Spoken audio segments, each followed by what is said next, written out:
Welcome, ladies and gentlemen. Welkom, dames en heren, in het Zuid-Afrikahuis in Amsterdam.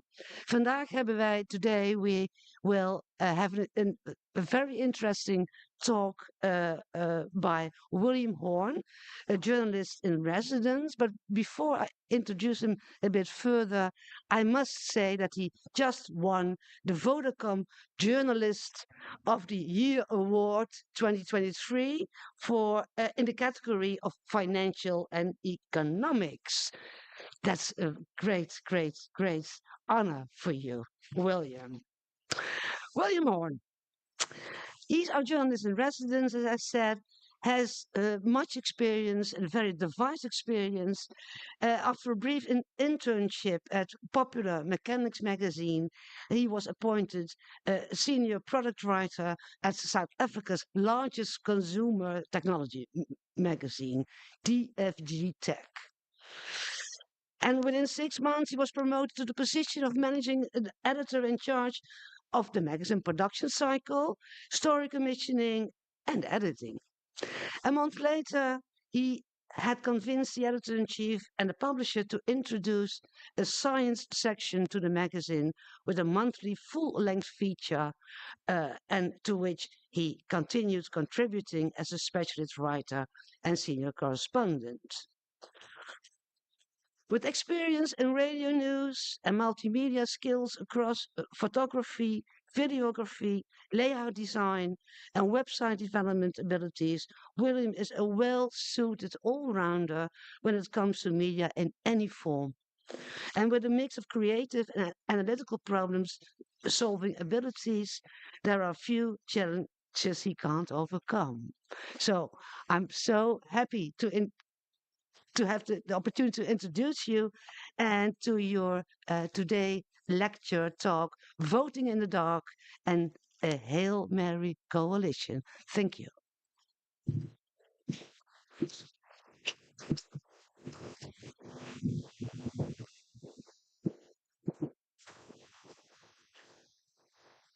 Good evening.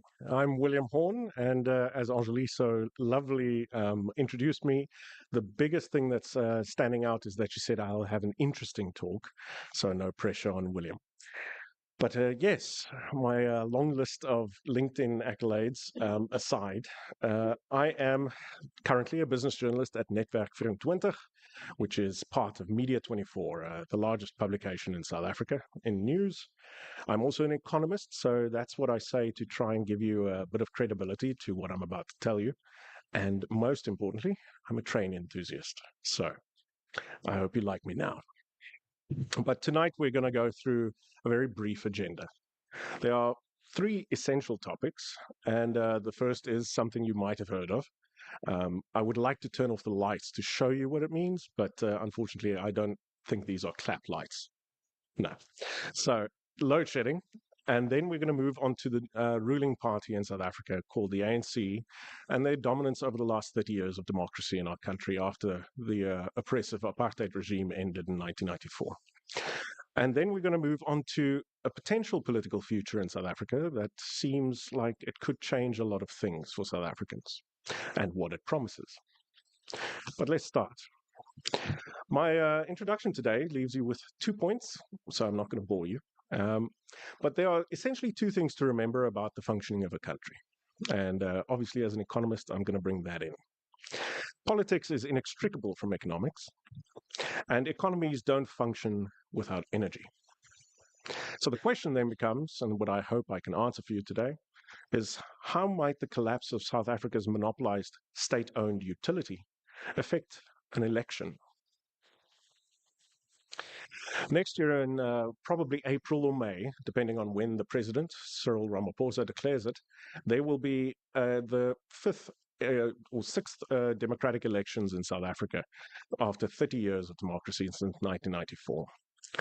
The ANC, who has been in power since then, started as a liberation movement, and with the election of Nelson Mandela in 1994 became the Rainbow Nation and a true democracy. But what does voting for change actually mean, as we did in 1994? And when do people vote for it? Essentially, if you can be very reductionist, I believe it comes down to when something is wrong. or at least when something is perceived to be wrong. In the case of 1994, this was quite obvious. The oppressive apartheid regime had flouted the human rights of the vast majority of our population in South Africa. Something was indeed wrong. But when something is wrong, it means there must be a better way as well. And that's kind of important here, and you'll see why. But then there's a further implication. It implies that people need to witness when something goes wrong, to realize they can choose a different path. And that witnessing is important, because things can be wrong, but if no one knows, there's no reason to change anything. If it's hidden, it's forgotten. In South Africa, there's quite a lot of things wrong. And we're not talking about political partisanship, just objective economic facts. Unemployment, poverty, lack of infrastructure, crime, inequality. All of these are pressing topics around the world, but few other places have it as pressingly as South Africa. We know that a large portion of this is the legacy of the oppressive apartheid regime that removed the human rights from so many people, didn't allow them to vote, and brutally oppressed any chance of liberation. However, it's been 30 years, and the question becomes, when can one decide that something is only attributable to a legacy, and when is it because of complacency? And what is the mix between that? It's probably an impossible question to answer, not just politically, but also objectively. However, we can take a look at a few stats, and as an economist, I believe stats don't always lie. Unemployment is currently at 31.9% in South Africa. That is down from the highest it was ever at 33% earlier this year. When it was 33, it was officially the highest unemployment rate in the world. It's come down a little bit, and largely that is because there was a little bit more economic growth than we expected, but only based on expectations from the beginning of this year. When it was still part of the COVID-19 pandemic, everyone was talking about a post-pandemic economic boom. That never happened for South Africa, and it doesn't look like it's going to happen anytime soon. The latest economic growth figures point to the likelihood of a recession soon. Technical recession is when there are 2 consecutive quarters with negative economic growth. We've now had one, and if the next one is negative, South Africa will technically be in a recession at a time where we can least afford it. The murder rate in South Africa is also one of the highest in the world, at 45 out of every 100,000 people. That seems low, but if you multiply that by 600,000 or 6 million, it becomes an enormous number of people who die every year due to crime. The Gini coefficient is an accolade that South Africa very infamously holds. As a measure of inequality, South Africa is number 1 in the world.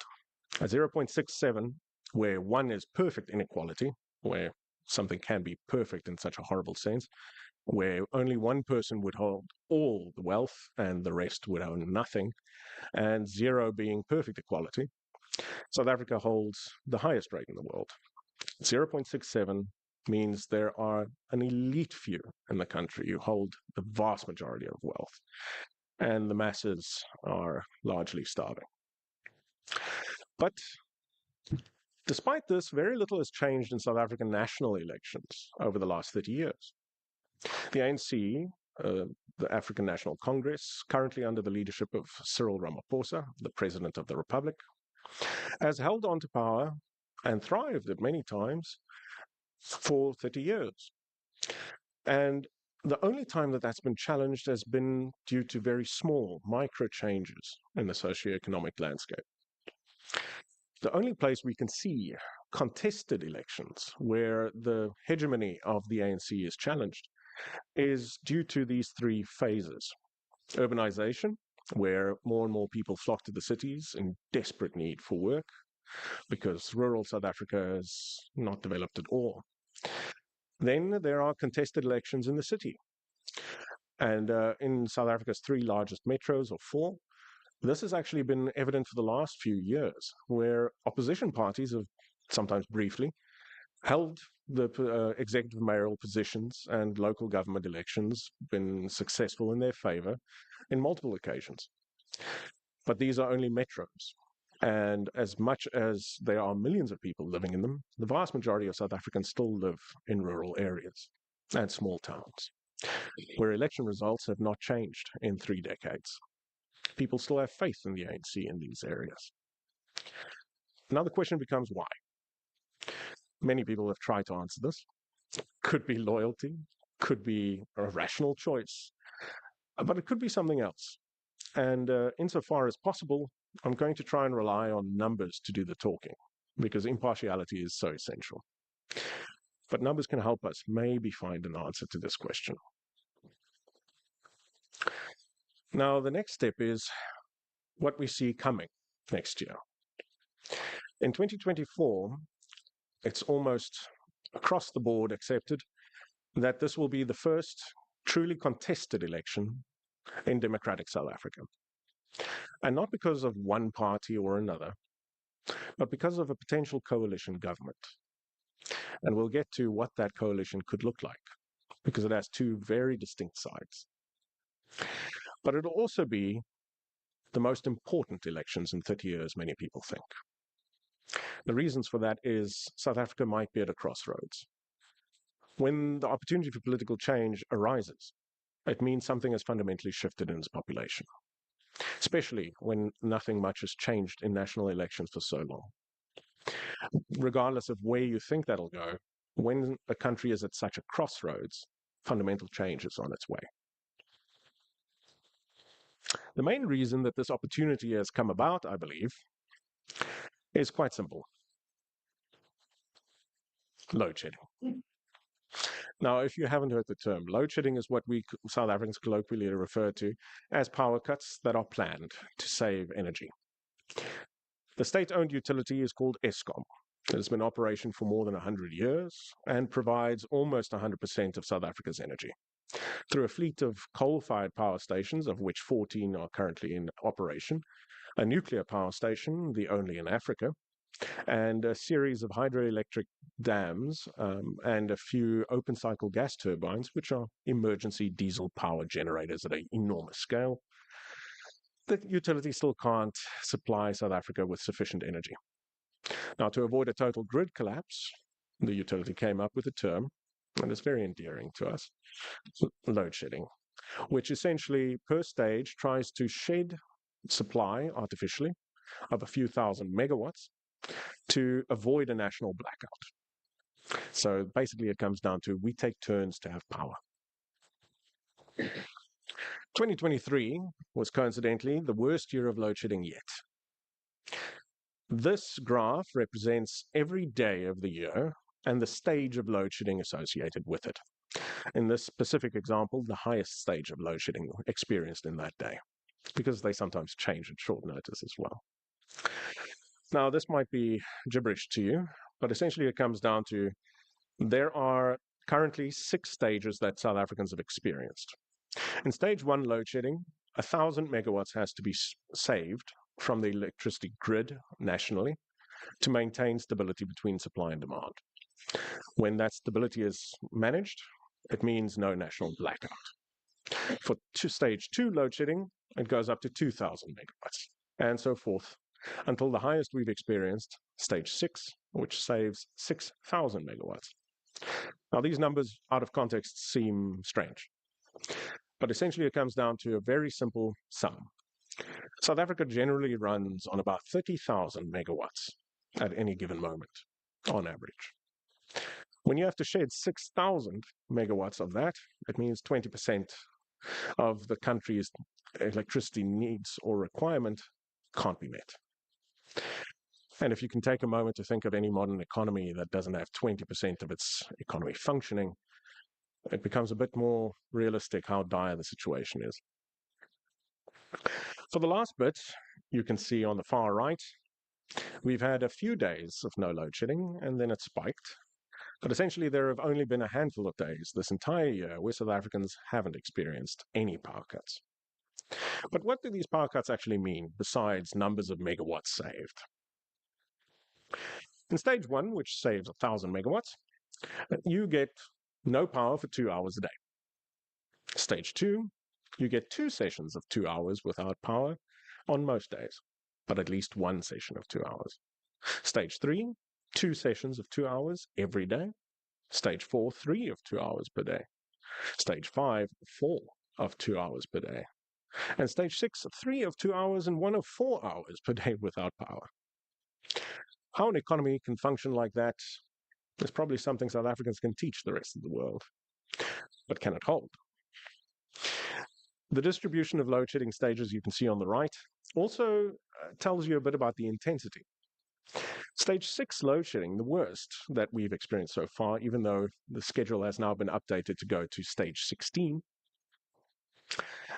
just in case, they say. Stage 6 has been experienced for 21% of the year.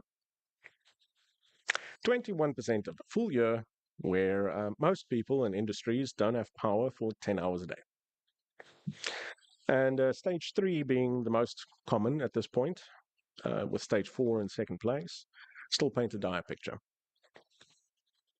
This one plots not days, but hours of load shedding, so a bit more granular and accurate. And two things I would like you to take away from this slide. One, load shedding has gotten worse in the amount of hours shed every year for 7 years. But also, the percentage of the year that has had it has also increased steadily over time. And if you look on the far right, where a light purple bar is, it's 7,263.9 hours. That's not this year. That is all years where data was actually collected of load shedding from 2015 to 2022 compared to 2023. 2023 has had, will reach 94% of all the load shedding ever experienced in South Africa since 2015, the sum of it all. By every measure, it's gotten worse and worse, despite many promises. But why is this important for a chat about elections? What we said about problems and voting for change, needing something to be wrong, or at least perceived to be wrong, is essential here. Rural communities in South Africa have voted the same for 30 years. It is where the ANC's support comes from. Cities have been contested for quite a while, for a number of years, across a medley of elections. But the rural areas have not experienced such change and turbulence. And largely that is because, perhaps, they haven't perceived anything to be wrong. Since 1994, political rights were extended to the vast majority of South Africans who had been oppressed under apartheid, across the board, from cities to rural areas, something that is very tangible. Every 5 years, you can go to an election booth and make your cross. But what has not changed, according to Statistics South Africa, the official statistics bureau in the country, is any economic development in these areas. The vast majority of people who were poor in 1994 in rural areas are still poor today. They are largely subsistence farmers, therefore not selling their produce, just living off of it. And when your life is, by international standards, quite harsh and insufferable, if nothing has changed in 30 years for you economically, and you're still eating your own grown fruit and veg, you have your cow, you have some chickens maybe, there's no real need to perceive change or enact any change, because nothing's gotten worse, or has it? Rural communities, whether they were put in the dark or just happened to end up there, about what was happening in the greater economy that people were using to vote by in cities, was challenged by the extent of power cuts over the last few years. Because the one thing that people can tangibly experience, even out in what we call the bundus, or rural areas, is when their lights go off. And when it hits 96% of a year where your lights are off, at least some time of the day, you realize something might be wrong. And you don't know who to blame. So, regardless of who you support, you might vote differently, maybe. But the ANC's dominance up until this point has been quite secure. President Jacob Zuma, the former president, in 2009 declared everywhere that the ANC will rule until Jesus returns. His right-hand man at the time, Julius Malema, who was the leader of the ANC Youth League and very unceremoniously kicked out in 2012, also echoed this sentiment, but then in 2013 changed tack. He was quoted at a party event of saying, the year that the EFF was founded, the ruling party has become arrogant. They said they were going to rule until Jesus comes back. They need Jesus. So Jesus has come back. And he laughed. And they must go out. They are not the Alpha and Omega. To this, many commentators responded that Julius Malema was referring to him and his party as Jesus. But I suppose if he doesn't answer the question, we can never know. The ANC support has been in slow decline since 1994, 2004 to be more exact. The trend has then become negative. But a brief little uptick in the 2019 elections, or the last national election South Africa had, shouted or gave alarm bells to almost everyone that didn't support them. Was the ANC coming back despite deteriorating economy and socioeconomic realities for so many? But then something changed. Something happened. In 2021, there were local government elections, the closest thing we have to national elections that can give us an indication of support for political parties. In 2021, the ANC's support dipped under 50% for the first time in its history. I mean, and more than the half of voters in South Africa didn't support the party that liberated them anymore, or at least didn't want to vote. But other parties also saw a decline. And still, the biggest party to win in South Africa every year, besides 1994, is the people who don't vote. This is where the multi-party coalition and charter comes in. Essentially, the multi-party charter, as it is currently known, is a coalition of opposition parties in South Africa that seeks to do two things: remove the ANC from power and prevent the EFF, Julius Malema's party, from rising to power. Now, South Africa's opposition parties have been for a long time disparate.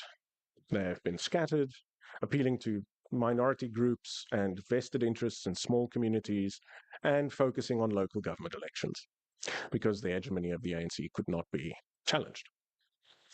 But then the DA, the largest opposition party in South Africa,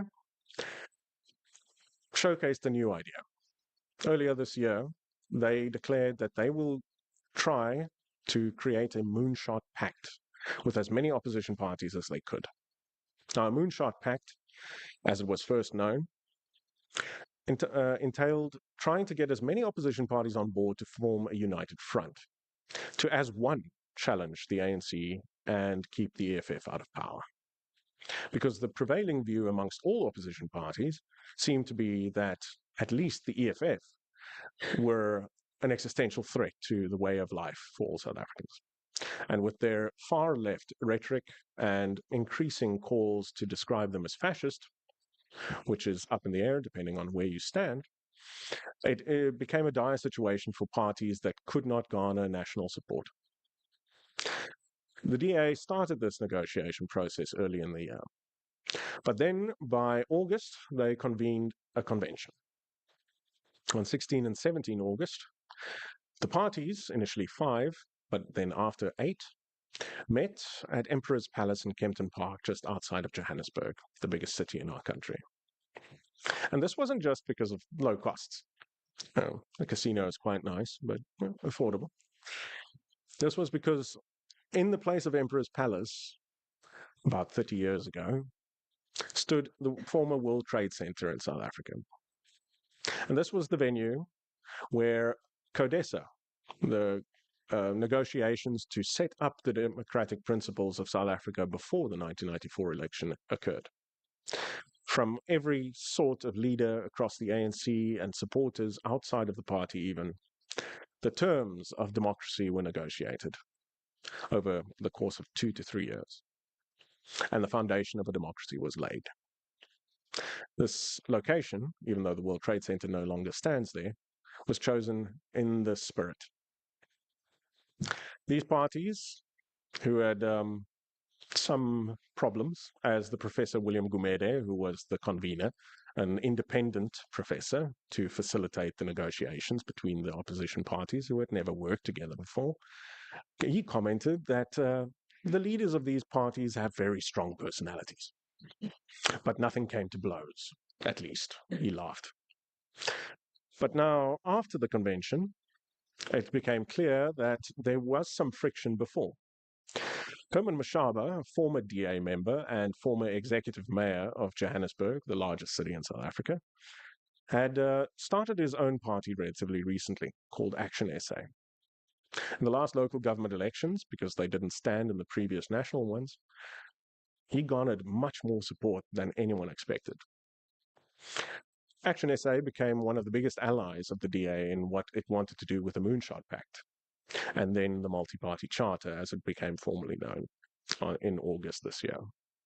But Mashaba was very discontent because John Steenhuisen, the leader of the DA, had changed tack at some point before the convention and started saying that it wasn't just their goal to kick the ANC out of power, it was to actually, more importantly, keep the EFF out, which to Mashaba sounded like the DA would be open to a coalition with the ANC.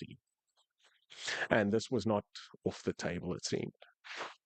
But the convention resolved that none of its members would, at all and in any case, form any coalition or support or elect any member of the ANC or EFF, no matter what the election outcomes. This is known as Resolution 7.2 of the Charter agreed upon in this historic place. So a coalition government, what are the chances? Well, let's look at more stats.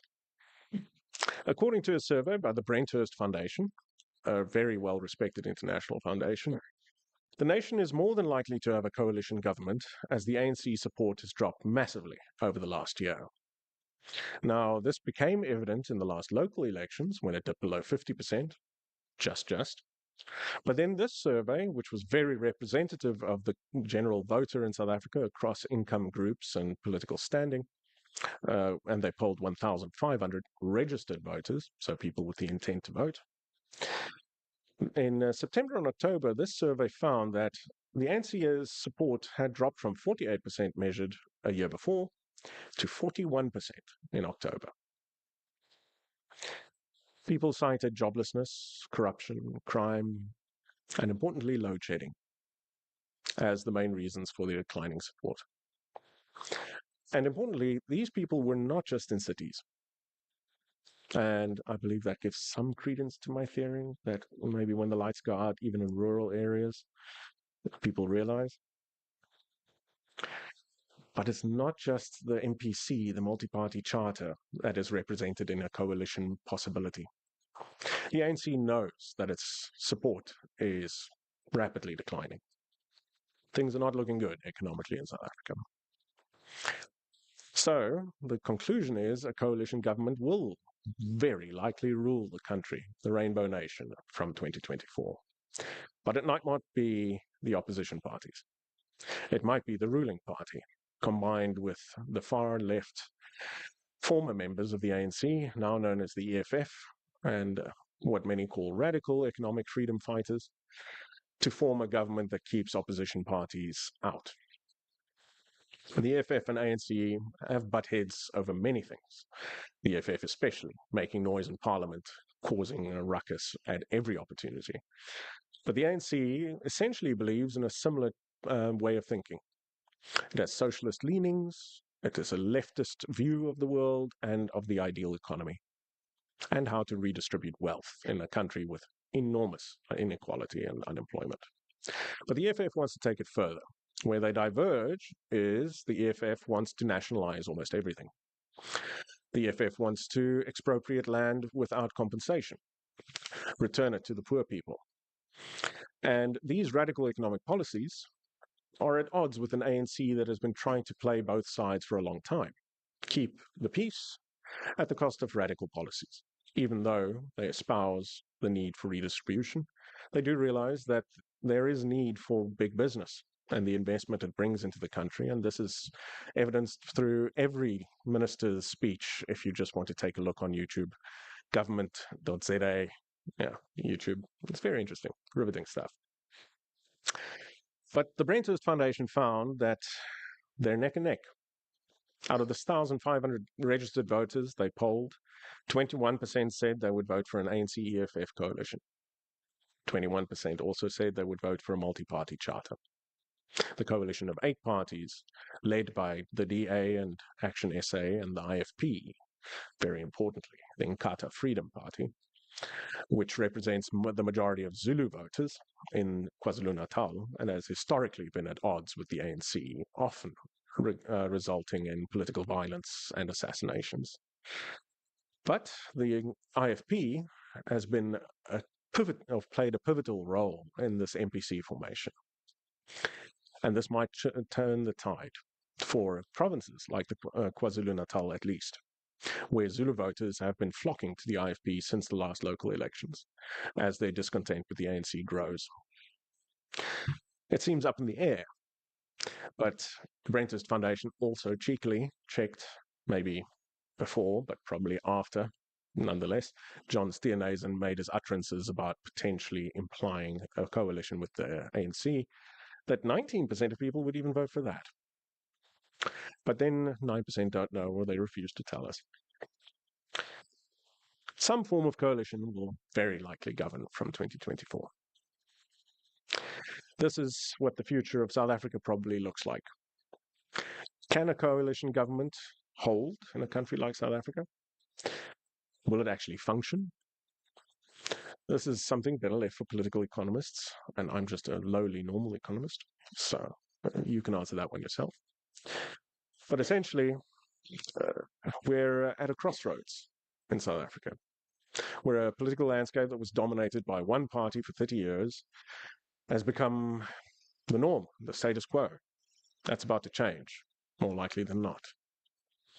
And which side it chooses, whether the MPC, which has centrist to centre-right leanings on the political spectrum, or an ANC-EFF coalition, which is going to be pulling quite far to the left and being branded then as fascist by many. It's going to be a very big crossroads that'll fundamentally change the way this country looks for the decades to come. But let me just rehash why load shedding is important here, because I'm the Eskom guy in my office, so I have to bring it back. It may be that the increased likelihood of South Africa voting for change required the whole population experiencing the darkness.